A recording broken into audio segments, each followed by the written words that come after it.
Pensabene with Beachway Therapy Center. Happy Thursday. We've almost made it to the weekend. Yay, yay. I am so pleased today because we have Jennifer here with us. And Jennifer is a Beachway alum, and she really has a special story to share with you, a story of recovery, of perseverance, and especially dealing with trauma. And I was so excited to talk to you today, Jennifer, because I know there's so many people out there that are dealing with trauma. And a lot of that can come through as dual diagnosis, right? So what that means is they have experienced some sort of trauma in their life and they turn to drugs and alcohol to soothe the pain. And you and I have been chatting earlier today, and I know you have a similar story. You are now 3 years sober, or over 3 years sober, correct? Correct. And it was a long time to get there. And you really struggled to get there. And the fact that you're 3 years sober, if anybody's watching this live, give us a heart, give us a like, give us a hug. I mean, that's incredible. We're so proud of you and so inspired by you, especially with everything you've been through. Jennifer, would you mind sharing with our community a little bit about what happened to you and what brought you to Beachway? Hi. Okay. First, thanks for having me. I appreciate that. So I had a few traumatic things happen in the last, let's say 10 years before I got sober. So my brother tragically passed away. My father passed away. I had diagnosis of breast cancer, lots of surgeries and treatments. And then my drinking just got out of control after all of that. And I was trying to get sober. I had asked my husband to take me somewhere to go through a detox program. And while I was in there, he was killed in a car accident at work during a hurricane. So that is kind of where my journey of trying to get sober and grieving and all of that was not, that was just a disaster. I mean, obviously you went through so much, and I'm so sorry for all of your losses. And that is very tragic. How are you feeling now? Are you feeling better with your, it's the breast cancer, your remission? Yes. I'm in remission, 8 years. Okay. So yeah, my health is great, better than it's ever been. So you now are 3 years sober. You're feeling obviously much better. You've been through the ringer, Yeah. to say the least. And I think a lot of people can relate to that. You feel like the hits just keep coming and coming and coming. Mm-hmm. And it was probably easier to turn to drugs and alcohol during that time to kind of relieve some of that pain. What was the turning point for you that you finally felt that you needed to go get help? Well, you have all those people say, this has never happened to me. This has never happened to me. Like I never got a DUI. I never did all that. Well, I finally in my 50s, got my first DUI, lost my first job due to drinking.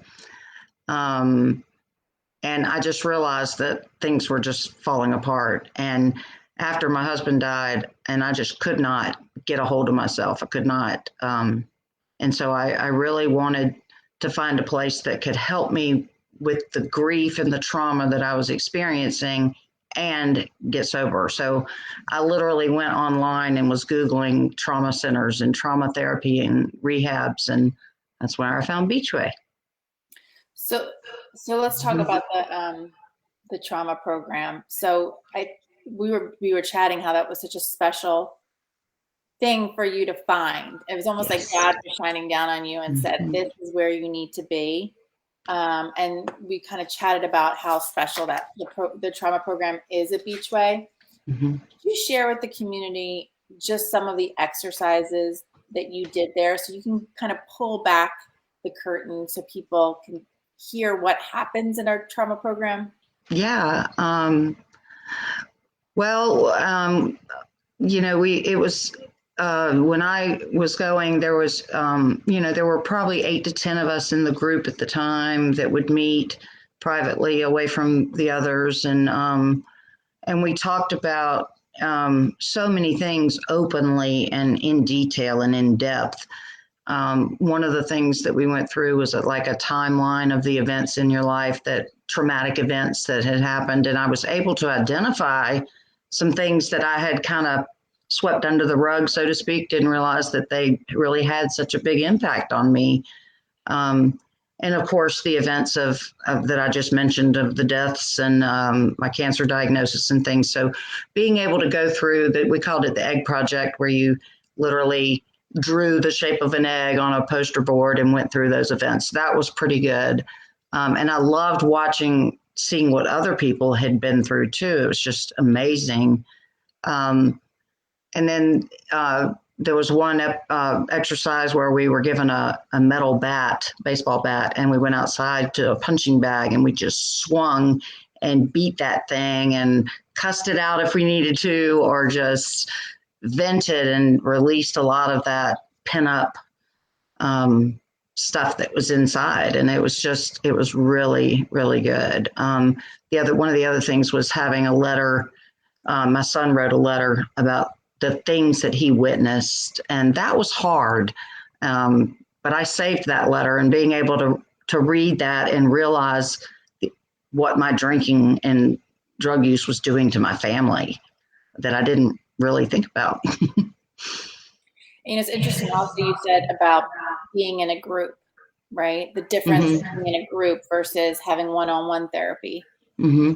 Did you feel that being in that group was just as helpful as the treatment you were getting yourself? Yes. Oh, yes, definitely. So that's really interesting as well. I'm sure that letter was really hard. It was How is the relationship with your son now? wonderful. Wonderful. We have a great bond. As a matter of fact, he actually came and heard me share my story for the first time ever. So he was able to hear everything that I tell everybody in my 12-step program. He had not heard that before. So that was pretty cool. We have a very good relationship. That's so nice to hear. And you're also watching your grandson, right? Yes. How old is your grandson? He is 6. He was just diagnosed with autism this past year, so I have custody of him. My 85-year-old mother lives with me, and then my youngest son, who is 17. So we have 4 generations and 4 people in my house. So you have a very busy, but it sounds like very happy, full of love home. Yes. Tell me a little bit about the continuum of care. So you were at Beachway for approximately 40 days, correct? Mm-hmm. And then you went back to where you live in South Carolina. And what were the tools that you had to be able to go home and rejoin your community in South Carolina? Well, the first thing was one of the first things that was at the top of my list was continuing with my meetings. Uh, got another sponsor and work my program. I've had sponsees. I've got a sponsor, a grant sponsor. I have peers that I associate with on a regular basis. They're all part of. I go to AA, so they're all part of that program. But then the other thing I do is I continue with my therapy. I have a therapist that I see on a regular basis, and that's been very helpful because there's still a lot of guilt and things like that that creep up that I have to process and work through, because I don't want those to be the thing that take me back to a dark place. Yeah, we've talked consistently on this page about the toolbox and how Yeah. important that is. You really need to be able to have all those things to be able to get back to daily life. And I think it's really important that you were able to get those tools, over 3 years ago, and you're still using them every day. Oh, yeah. You also mentioned your love of Dina, which we Yes. all love. Dina is our family therapist at Beachway. She is like the mama bear, right? Yes. And Dina, if you're listening, give us a little heart. So she's tough love, but why do you Yes. think that tough love is so important? Um, you know, she talked a lot about when we were there. She was like, she talked about like in a year, how many of you all do you think will still be clean, after going through this? And the statistics were scary to me. But she talked about, how willing are you going to be? How willing are you to do anything and everything to stay sober and stay clean? And she talked to this one guy who had a beard, and she asked him, she said, how willing are you? You willing to leave here today and go and shave your beard and come back tomorrow? And he came in the next day and he was shaved. And I was like, that's pretty willing, I like that though. I like that It too. stuck with me. I like that too because it shows people, that he's willing to make that step. And sometimes it has to be a visual as well as internal, right? Yeah. Yeah. Is there anything else that you'd like to share with our community? Maybe somebody out there who is struggling or maybe has a loved one who's struggling? I tell you, I have a family member very close to me who is in and out of addiction, and it's very hard to watch. But I know that